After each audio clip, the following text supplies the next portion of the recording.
Hi, my name is Paul Grogan and welcome to my Best Games of the Month video log for March 2024.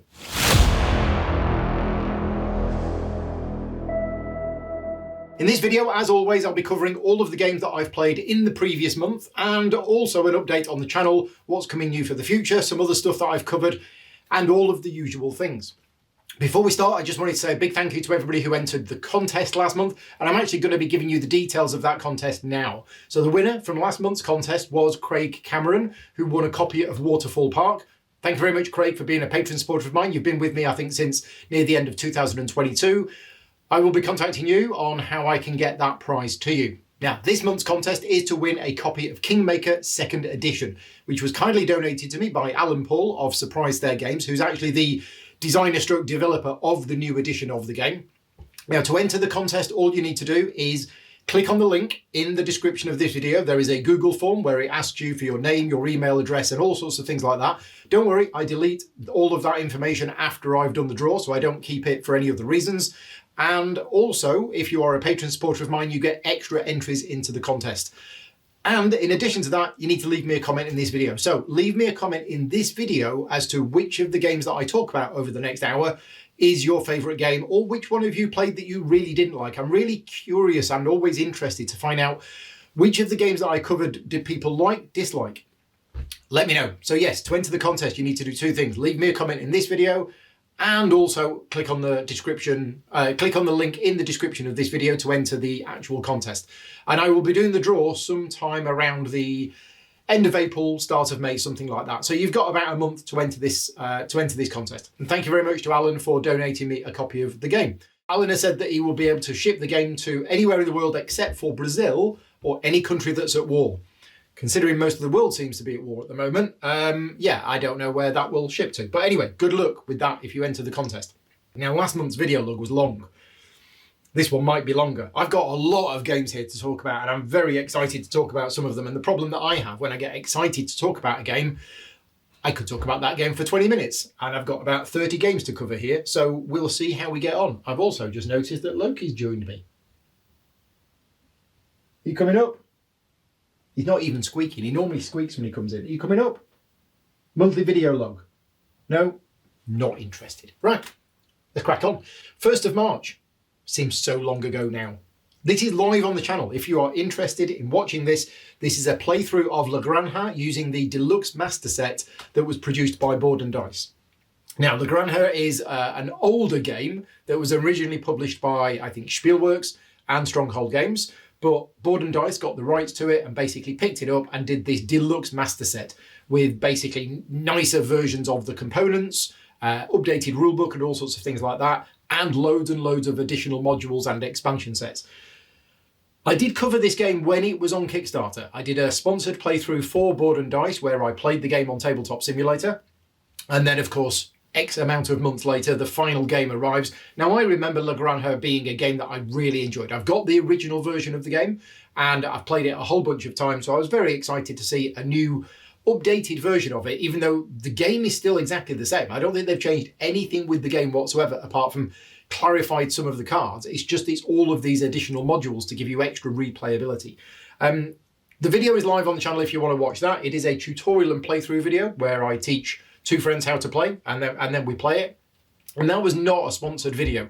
So we do give our thoughts on the game at the end of it. So I'll give you a quick summary here, but if you really want to know what we think about Granja, not just my opinion, but the other players as well, head on over to my channel, check out the video from the 1st of March 2024, skip to the end, and that's where we actually give our review on the game.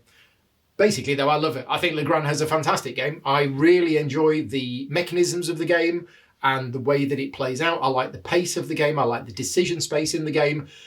It's hard to find any kind of problem with that game. I know some people might not like the player interaction that goes on in the marketplace, which is, I mean, it's not really take that. You can put a piece on the board and it will knock off somebody else's piece, but you're not deliberately doing it to screw them over. That's just the way that the game plays.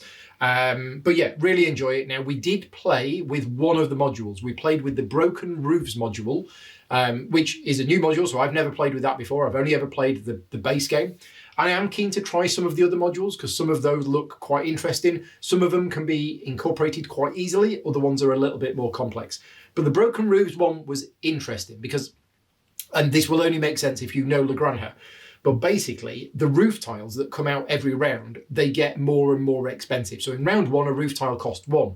In round 2, a roof tile costs 2. In round 3, it costs 3, etc, etc, etc.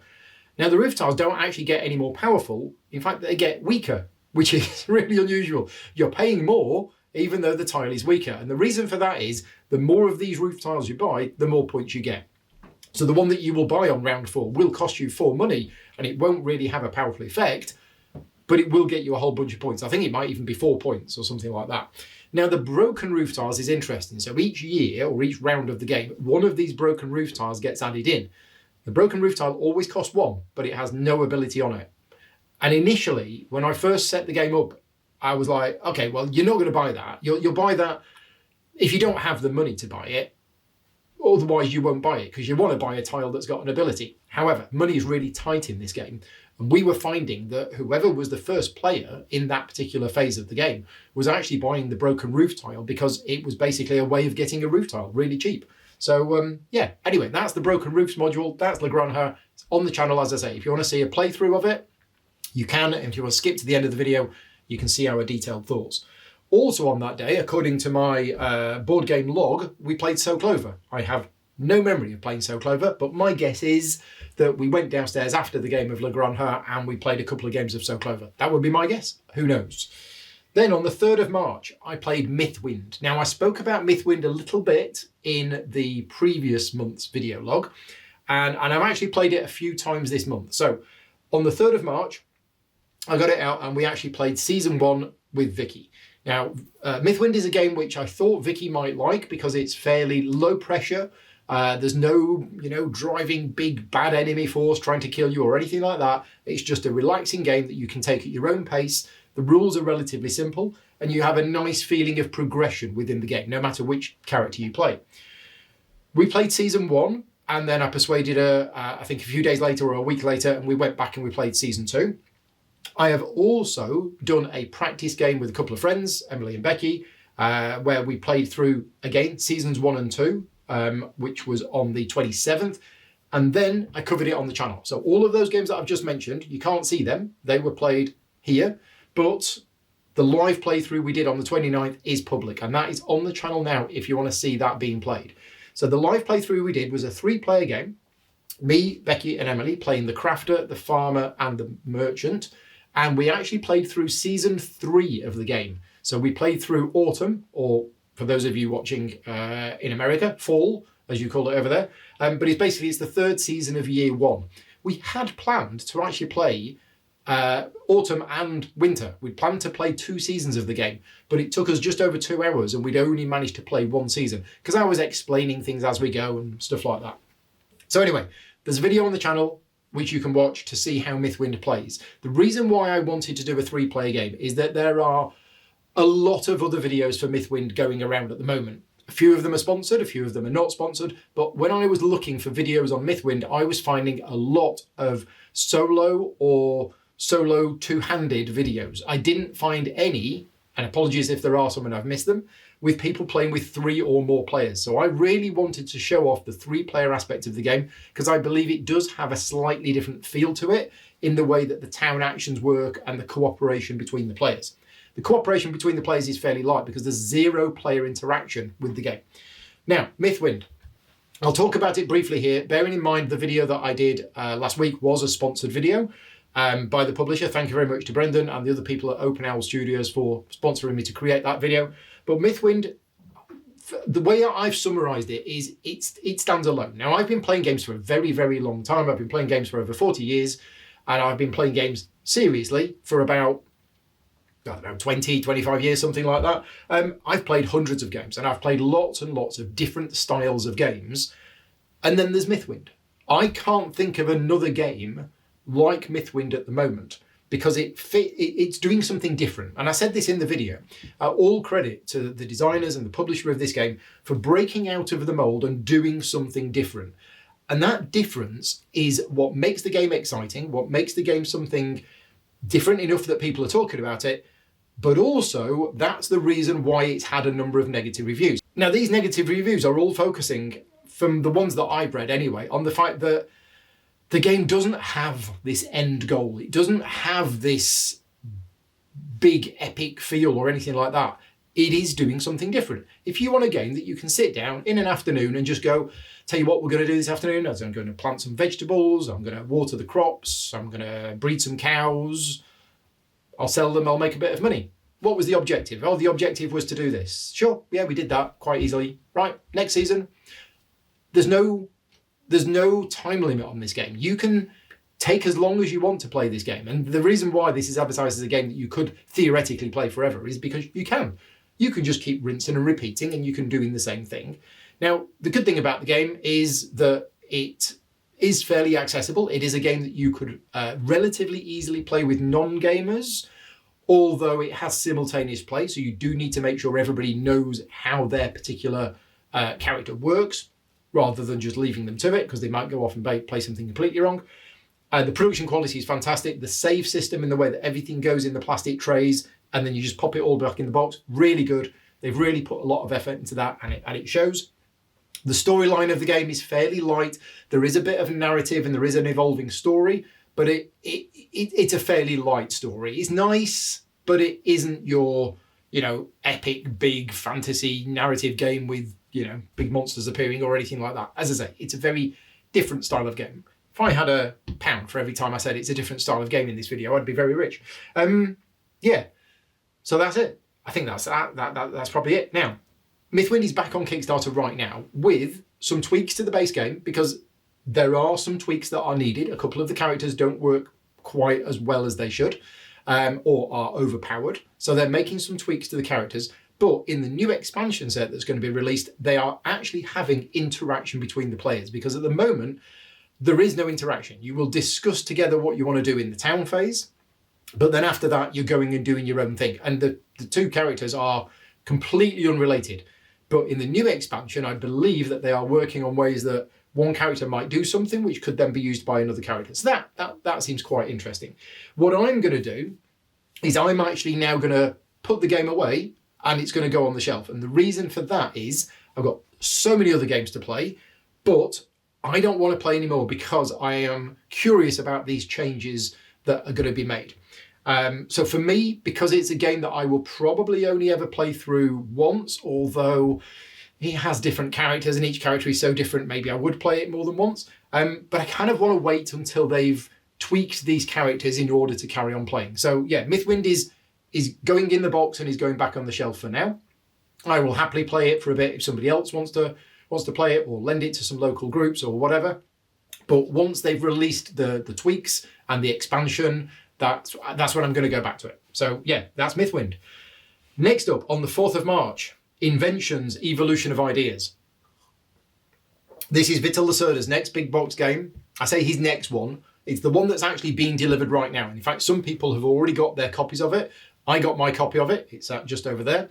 And on the 4th of March, Scott Hill, along with Shelley and John, taught me how to play, and we played a game. This was online. And this was my first real proper introduction to the final version of the game. So a big shout out to Scott Hill, thank you very much, and to Shelley and to John for giving up your afternoon and basically teaching me how to play. We didn't manage to play a full game, but I got a very good idea from that playthrough of how the game actually plays. I haven't actually played a full game of it yet, but what I've now done is I've finished the script. The script for the upcoming How to Play video is now finished. Vital has seen it. He's added some comments to it, which I need to go back to, and filming starts next week. So I need to get this week out of the way first, and then next week I am actually going to be starting to film the How to Play video for Inventions. I'm also going to be playing it this Sunday, but more on that later on. I'll tell you about that in a minute. Impressions of the game, bearing in mind I am professionally involved in it and I'm creating the How to Play video, I'm quite excited about it. It's going to be very difficult for me to rate it among Vital Lacerda games, considering I haven't played a full game of it yet, but my initial impressions is it's probably going to be in the top half. It's probably going to be, I don't know, it might end up being my favourite one. I'm not sure. I enjoyed that playthrough of it, and I need to play it more to see how much I actually enjoy it. Right, moving on, Aeon Trespass Odyssey that I have been talking about in these video logs for how long? 9 months? I'm not going to talk about it anymore. Well, maybe a bit, because our campaign has finished. We did 3 more sessions of Aeon Trespass Odyssey in March. We did one on the 5th, one on the 12th, one on the 19th. These were all live streamed to Patreon supporters. So if you are a Patreon supporter of mine, you have access to those videos. And our campaign is finished. We finished cycle 1. Cycle 1 is the first of 5 cycles of the game. And after 27 game sessions of about 3 to 4 hours each, we finished cycle 1. We arrived back in Notos. We fought the main boss at the end of the cycle. We didn't manage to kill it. Now, the big boss battle that you have at the end of cycle 1 is a fight to the death. And if you do not succeed, that's it. The campaign is over. And you technically have to restart the campaign and play it again. Now, we didn't want to do that. We've spent the last 9 months playing this game. But one thing that is great about this game is that you do have this special resource called the Sisyphus Tear. And every time you have a battle that doesn't go your way, you can use a Sisyphus Tear to replay the battle. So if we were playing the game as it technically should be played, we lost that battle. We did manage to deal 8 wounds out of 10 to Menos, which was fantastic. I thought we were only going to get 3 or 4. What we could have done is we could have said, right, we didn't manage to succeed, spend one of the Sisyphus Tears, replay the battle, try again. We had 6 Sisyphus Tears. So technically we could have spent the next 6 weeks replaying that battle over and over and over again until we actually succeeded. It gave us basically 6 redos. And if we didn't manage to succeed, then the campaign is over and we start again. If we do manage to succeed, you get the good ending and the campaign can carry on to cycle 2. But we're not going to do that. We're not going to spend the next 6 weeks of our lives replaying the same battle over and over again. If I had lots and lots of extra time, I would probably replay it at least once, maybe twice, just to give it a really good go. But ultimately, yeah, we decided that we read the negative outcome and then we read the positive outcome. And if we do ever play cycle 2 in future, and it is simply just a case of lack of time and too many other campaign games, then we would just carry on from there. So yeah, now one thing that I do want to mention about it is the end of cycle 1 was really cool. The wrapping up of the story, the narrative of this game has been some of the best narrative in a game that I've ever read. The story, the epicness of the story has been utterly fantastic. And I really enjoyed the after credits sequence at the end of cycle 1. So at the end of cycle 1, you basically turn to a particular chapter in the book and you read all of that text. And then it says, and now go to this page for the credits. And you turn to that page and it's like the credits of a film. It's a list of everybody who was involved in the game. And then after the credits, it says, now go to such and such a thing to read an end credit sequence. And you turn to this bit and you read it out and it's literally the same as an end credits bonus sequence at the end of one film, ready to launch you into the next one. And it was fantastic. It really was well done and well written. So yeah, thank you very much to Into the Unknown for giving us that experience. Yeah, but it's over. It's been a long voyage. It's been a long journey. And more news on Aeon Trespass Odyssey later on. Next up, the 7th of March. This was at the local games club in Cranbrook, and I played 2 games that evening. The first game I played was Wroth from Chip Theory Games, and then we played Spellbook. Now I'm going to talk about Spellbook first, because I also played Wroth the following day. So I'll come to that back in a minute. Now, Spellbook is a game that I have played 2 or 3 times now, and it came out at Essenspiel last year, and I am still undecided on Spellbook.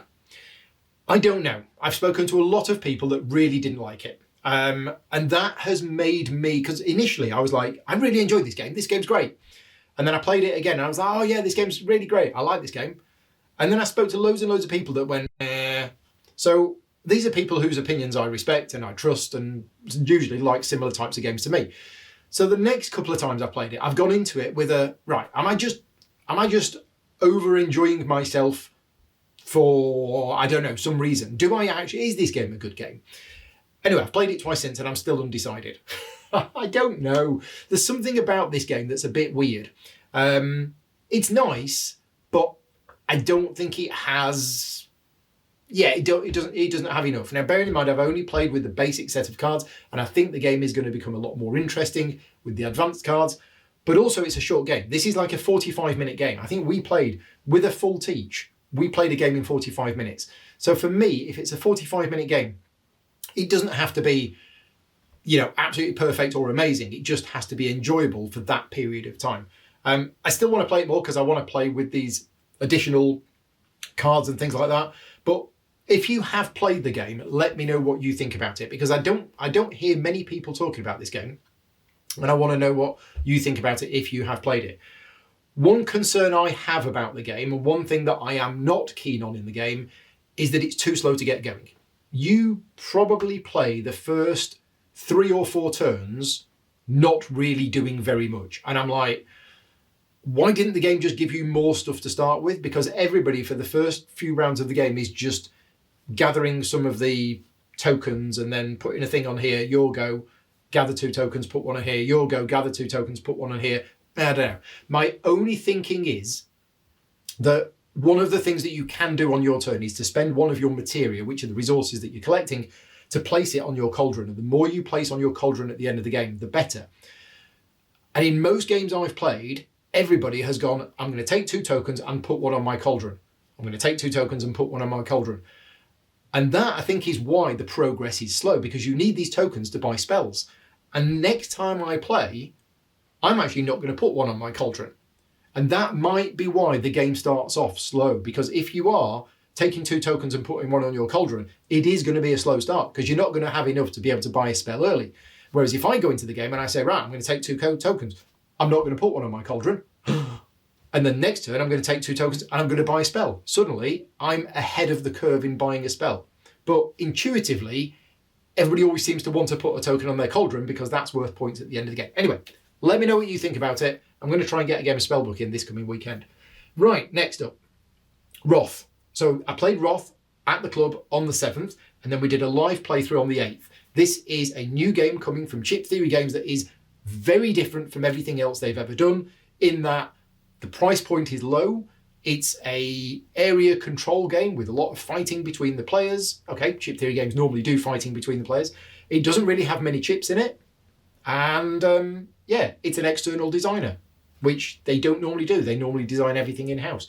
I had the privilege of covering the game. It was an early access prototype. And since covering the game has already changed quite a bit. Now, if you're interested in it, I think the crowdfunding campaign has finished. But we showed off a 4-player game of this. And this is on the channel now if you want to go and see it. It's on the 8th of March, and it was a 4-player playthrough of Wroth. It was interesting, but I felt that the game needed some tweaks. That's my honest opinion on the game. And it was fun, but certain things needed tweaking. And I know for a fact that they've already tweaked those things. So that's the thing. I know I've been keeping an eye on what's been going on in the game, and they've already made a number of changes and they've clarified a number of things. And all of the issues that I had with the playthrough was really not fully understanding how particular abilities worked. They've clarified all of that already. So the final product for that game is going to be fantastic. And I do look forward to playing the final version with all of the rules tweaks that we had, with all of the rules queries that we had sorted out.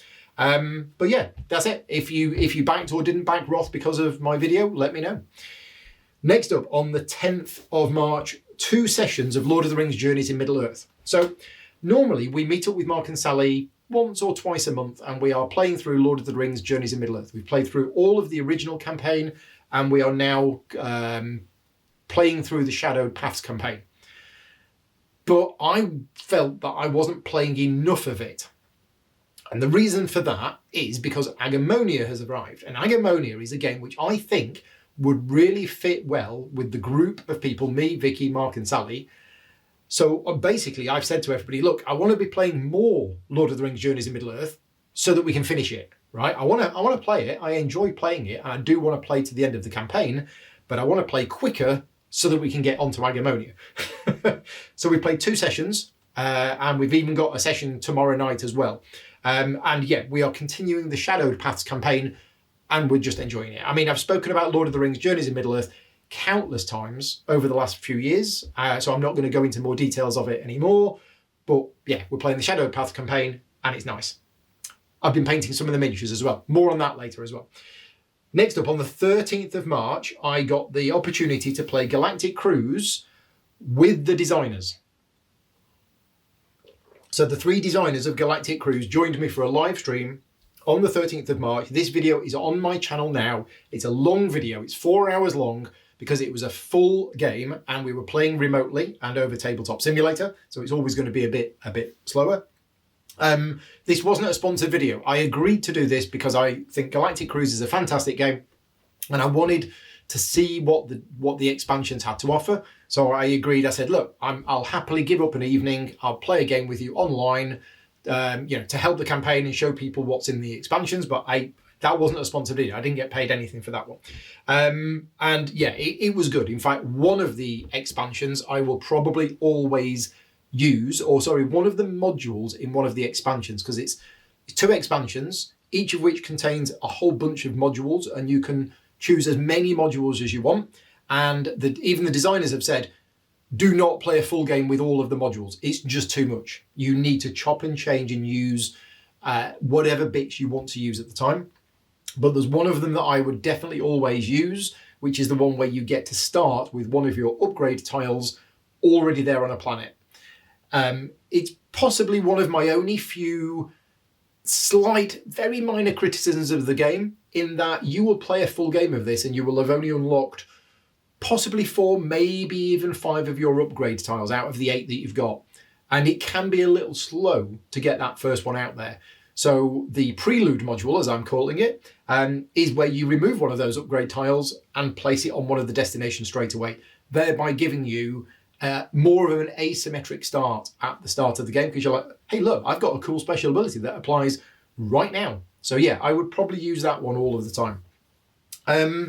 Yeah, if you're interested in Galactic Cruise, then definitely check it out. So if you're interested in Galactic Cruise expansions, check out that video. If you're interested in Galactic Cruise, check out my actual tutorial and playthrough video, which was filmed with friends that are here. And speaking of Galactic Cruise, I did a bonus playthrough for my Patreon supporters on the Friday just gone. So Good Friday, I hosted a games day here, and I got some friends who wanted to learn how to play Galactic Cruise and wanted to play it. So we did that as a bonus playthrough for my Patreon supporters on Friday. And that was a 4-player full game, not the introductory game and not the recommended first setup. We played the full game and it was really good. And I didn't win. Next up, right, I'm going to need a cup of tea for this one. Tainted Grail, Kings of Ruin.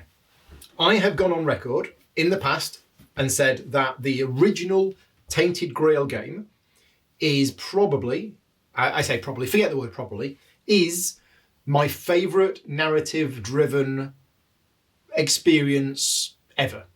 I think the writing and the setting and the stories and the immersiveness of the Tainted Grail universe, for me, nothing beats it.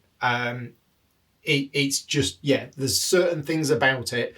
The mixture of Arthurian legend with the weird monsters and the character involvement in the world and the dark setting of it. I just absolutely love it. That's the original Tainted Grail. Tainted Grail Kings of Ruin is a new game in the Tainted Grail universe. It's a standalone game. It's not an expansion set, but it actually does things very different.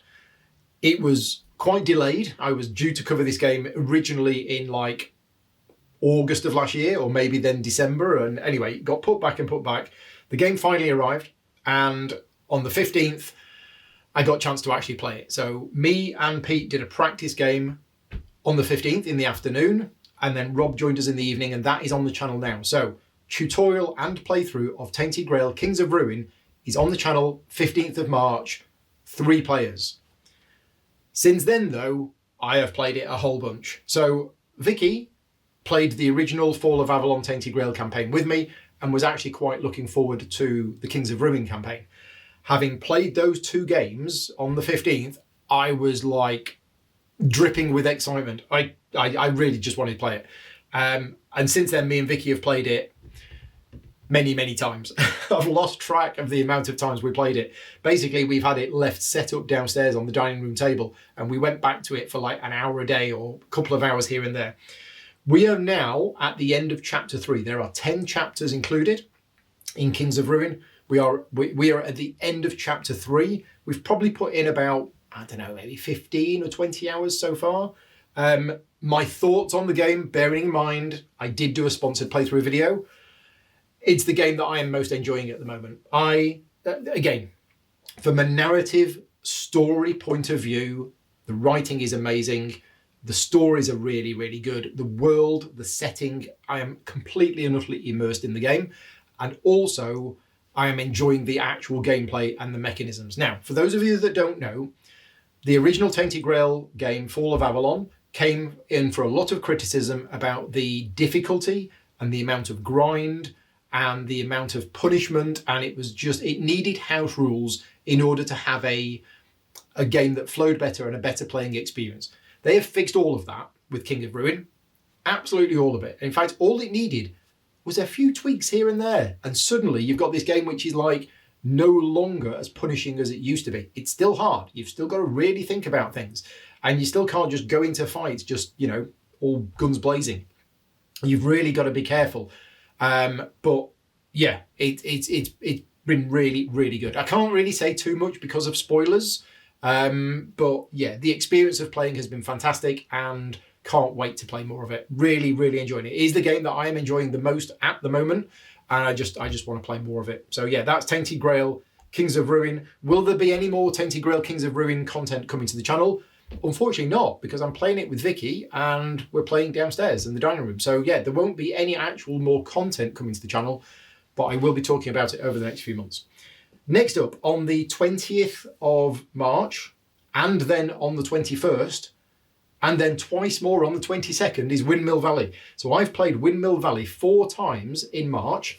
First of all, there was a learning game where Board and Dice took time out in the afternoon and taught me how to play the game.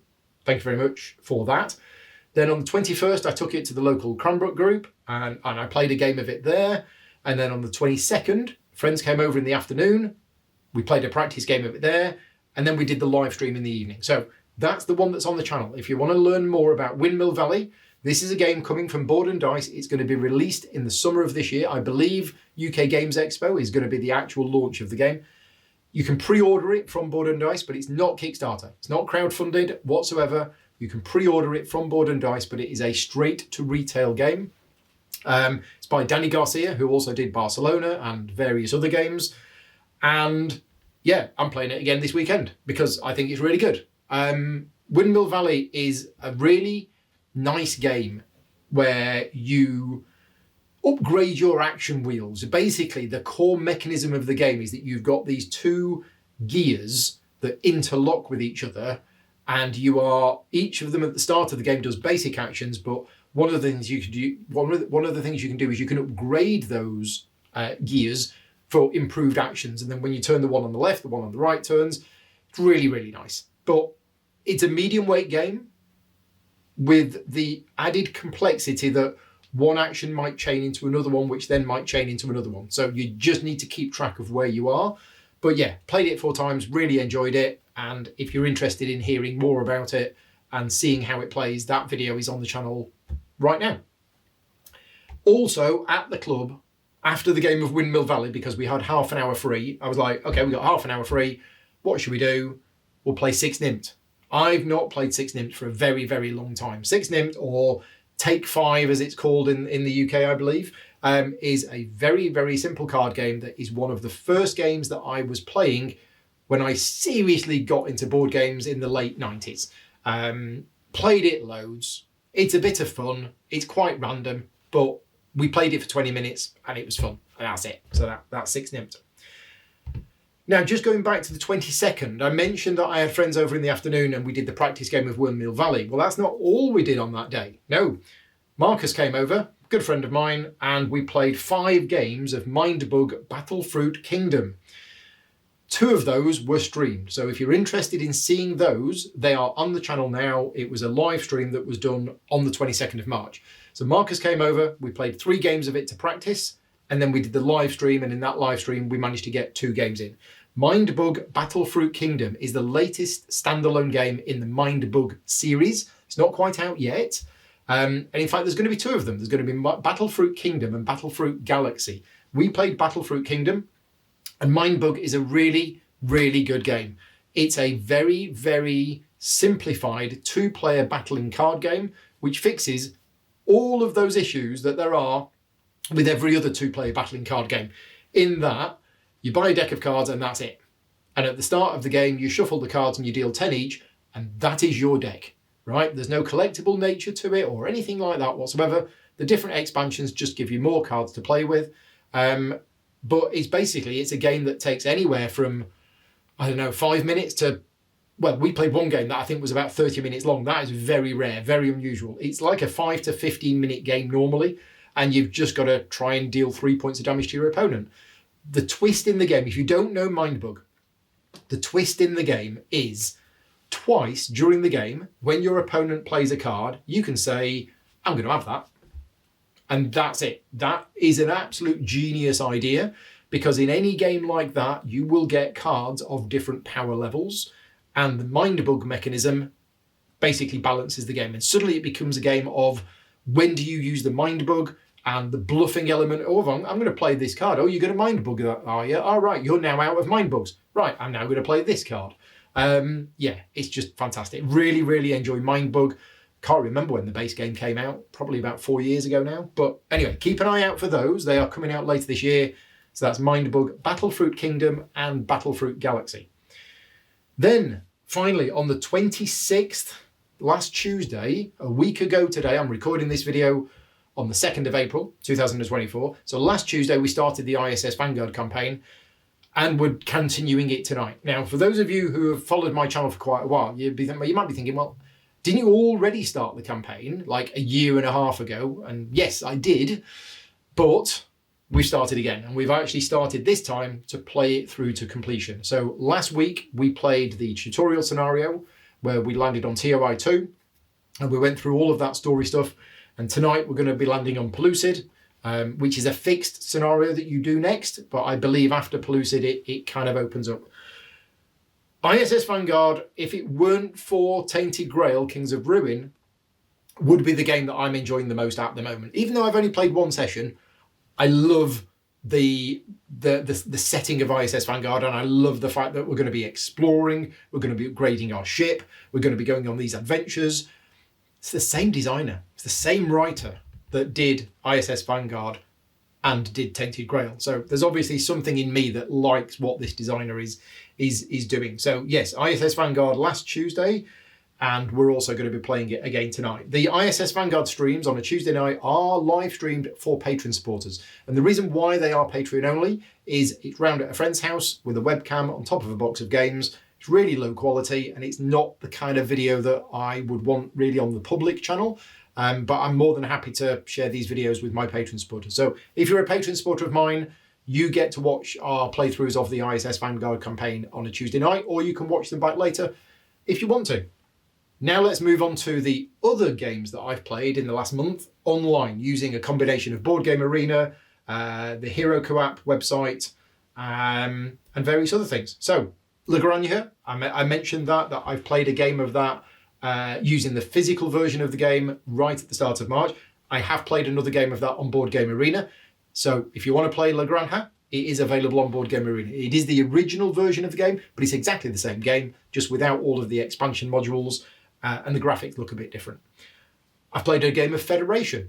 Federation is a fantastic game, and I am more than happy to keep playing games of Federation on Board Game Arena. I don't seem to be getting any better at it. I'm okay at the game, but I've reached a point with Federation where I don't know how to get better, and I think I just need to play it more and see what the other players are doing. I always think I'm doing quite well, and then I don't win. So yeah, Federation is a really, really good game, but I've reached my plateau of how good I can get at the game without actually spending more time thinking, right, how am I going to get better at this game? Also played a game of Talon. Now, Talon is a very, very It's an underrated game. I think it's a fantastic game, but it's not well known about. This is a spaceship combat, tactical combat game, which is a very, very streamlined version of Federation Commander, which was a very, very streamlined version of Starfleet Battles, which is a game from the 80s that I got when I was a lot younger and spent half of my life reading these rules and trying to play the game. So I really, really enjoyed Talon, and I've got a physical copy of the game, and somebody has done an implementation on Board Game Arena. As I say, this game is not really well known about at all, but I really like it. And there is a Board Game Arena implementation of it. It does have dice for combat. The amount of ones that I rolled in that game was shocking. Anyway, quick game of that. Then I've played a game of Heat on Board Game Arena. I played a game of Architects of the West Kingdom, because I've played Architects of the West Kingdom and I decided that I wanted to play more of it, and it was on Board Game Arena, so I played a game of it. Now, this is a funny game of Architects of the West Kingdom. The implementation on Board Game Arena is very, very good, but I went into the game thinking, okay, I don't actually remember how to play this game. I will pick it up as I go along. And there are various points in the game where I had to sort of go, I don't know what I'm doing next. Let's go and open the rule book and read something in the rule book.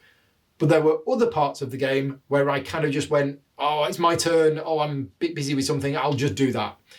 And I made some moves in the game where I didn't really know what I was doing. And I remember running out of workers like twice. And running out of workers is a bad thing, because then you have to spend an entire turn taking one of them back. Anyway, the game ended and I won. And I'm like, how did I do that?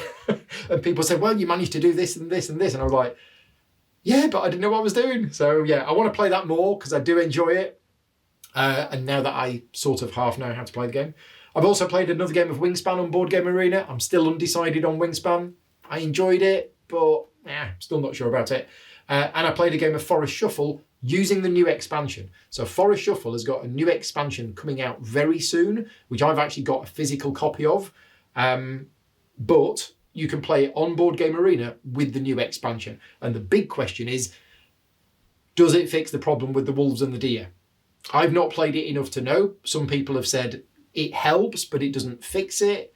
Other people still maintain that there isn't a problem with the wolves and the deer. But anyway, Forest Shuffle is on Board Game Arena. It's a nice game. Really do enjoy playing it. Still undecided as to exactly how much I enjoy it, but I do enjoy it. And I've played 2 games of Terraforming Mars using the Hero Co-op website. Both were amazing games. Both were very, very different. In one of the games, I remember playing the corporation that basically means that my titanium is worth more.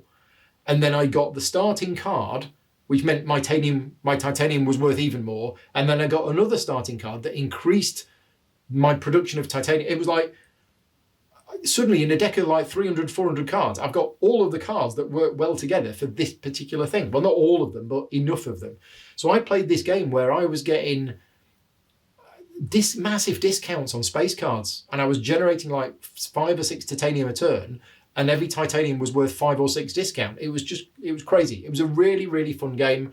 And then I played another game, which I can't remember as much in detail, but again, everything just I seemed to get the right things. And I managed to get loads and loads of science icons, which is normally really hard to do. But I got the card that says every time you play a science icon, add a tag.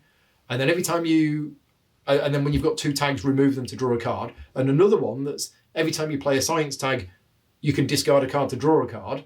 And then another one that said every time you do a science tag, you've got this. And I managed to get loads and loads and loads of science tags, to the point where I got that card which requires 5 science tags to play, or 7 to play, or something like that, which is normally really difficult to do. But I managed to get them all. And it was a crazy game, really, really crazy game. One of them I won, one of them I came second by a point. But Terraforming Mars is definitely a top 10 game for me. I could play it 100, 200, 300, 400 times and never get bored of it. It's just fantastic. That's the end of all of the games that I've played in the last month. So other videos that have been on the channel, I did an unboxing video for the Tainted Grail Kings of Ruin. So if you're interested in seeing everything from Tainted Grail Kings of Ruin, because Awakened Realms did send me the big box with everything in, thank you very much.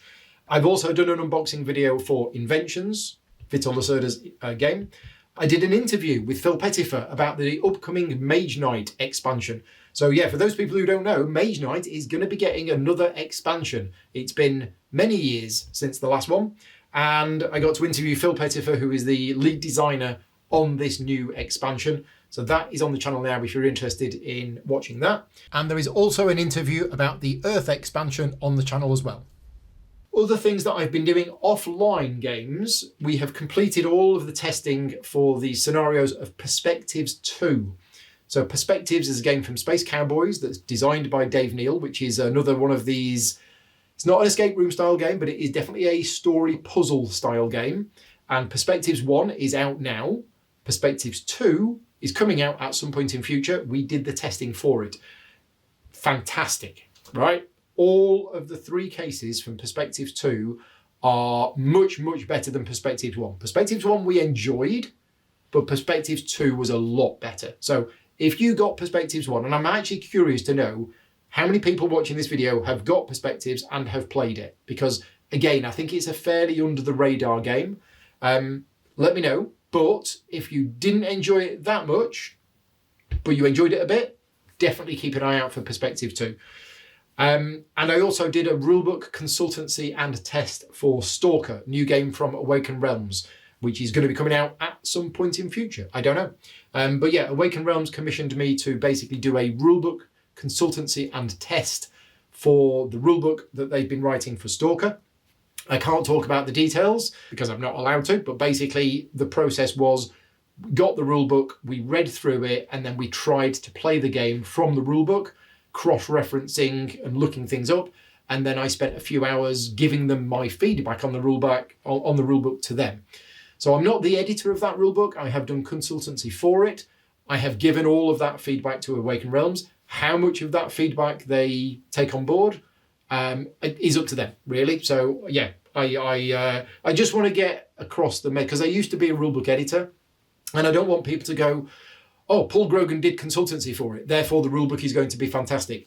For all I know, Awaken Realms might have taken all of my feedback, thrown it in the bin, and just gone ahead and done what they wanted. They haven't, I know that. But what I'm saying is, when I do rulebook consultancy for a publisher, they give me a rulebook, I tell them what I think of it, I give them detailed feedback, and then that's it. The job is over, I give it back to them.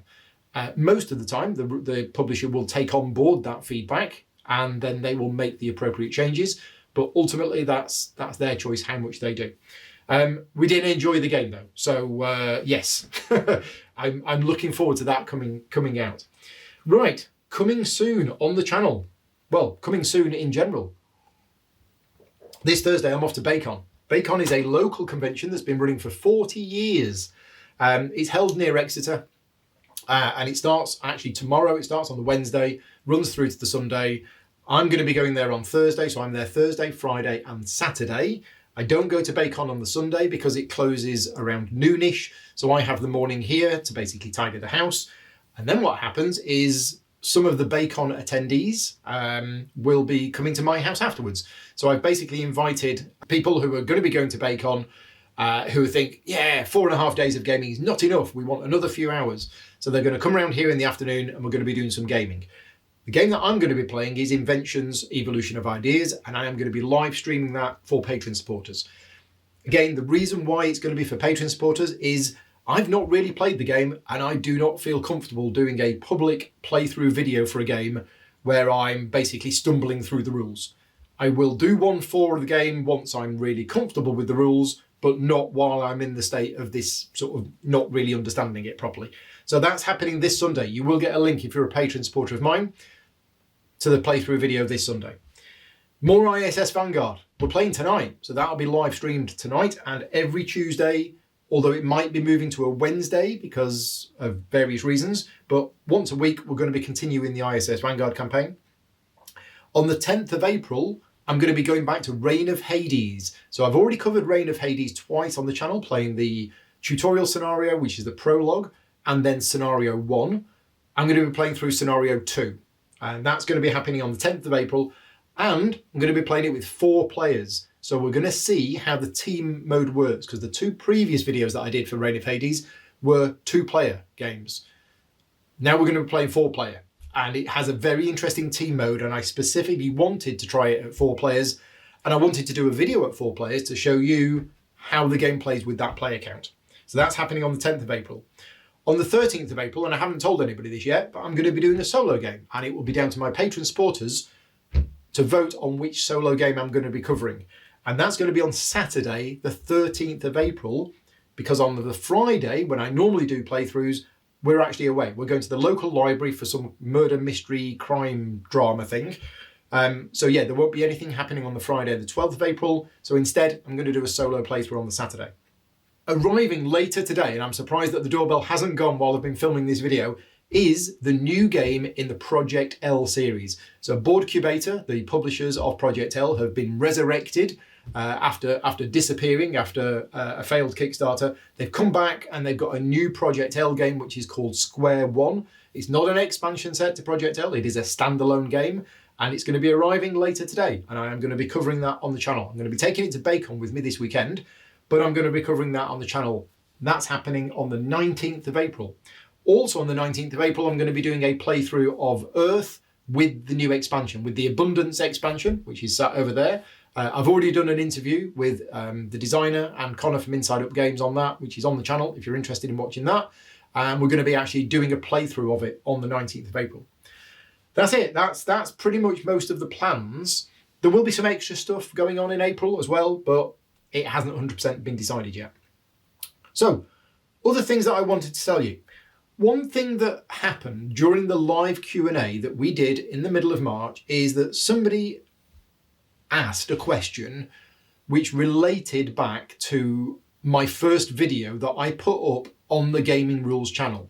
Now, for those people who don't know, I actually did a couple of videos on Mage Knight and another game on my personal YouTube channel, the Paul Grogan YouTube channel, which has about 100 subscribers. And this is my very first YouTube video that I created, which was me doing a solo playthrough of Mage Knight.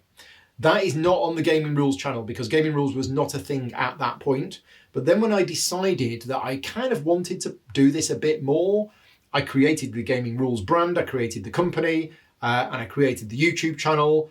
And my first video was a digitally animated how to play Tashkalar, which was a game from CGE and Vlaada Chvátil, and I decided that was the game that I was going to do a how to play video of first. And there was a question about that video. And during the live Q&A, we looked up the date of that video. And it turns out that Gaming Rules is 10 years old. I missed my 10th year anniversary. Some channels are really good at, advertising, oh, here's my anniversary, here's how many subscribers we have. I'm rubbish at doing that, absolutely rubbish at doing that. My PR person is currently asleep on the chair right there. But yeah, 10 years old. I mean, wow.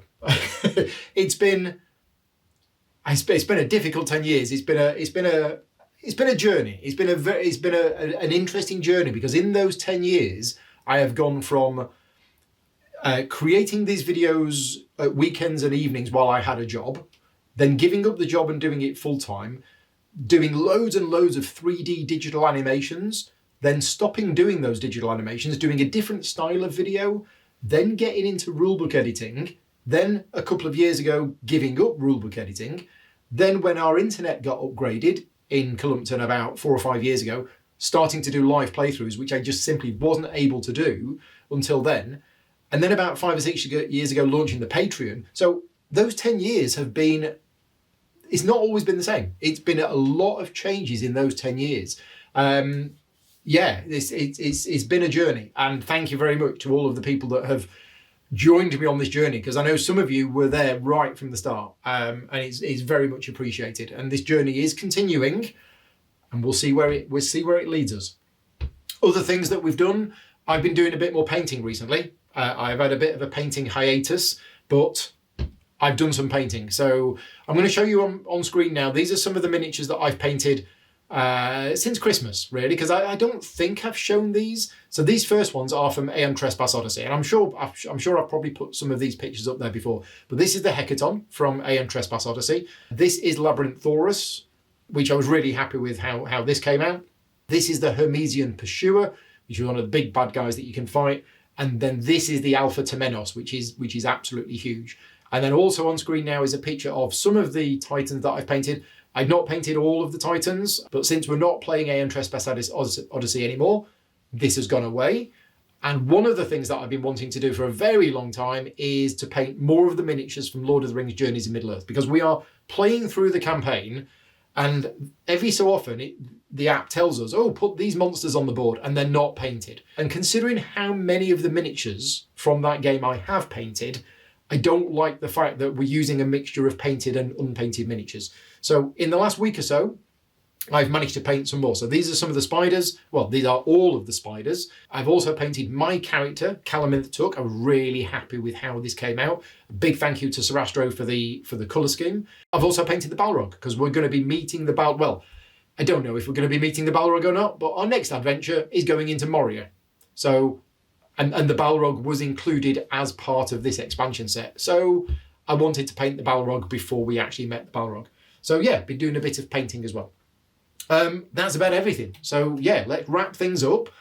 Thank you very much to everybody for joining me in this video log. Let me know, as I mentioned at the start, which of the games that I've talked about today has been your favourites, and also which games have I talked about today that you tried and did not like, and let me know why you didn't like it. And the contest, just as a reminder, you can enter the contest. The contest is going to run for about a month from today-ish, and it is to win a copy of Kingmaker 2nd edition from Alan Paul of Surprise Dare Games. And all you need to do is click on the link in the description of this video and leave me a comment in this video, and I will do the draw. I think that's everything. Oh, my throat is killing me. Right, time to edit this video in time and then head out and play ISS Vanguard tonight. See you all next time. Thanks for watching. Take care. Bye-byes.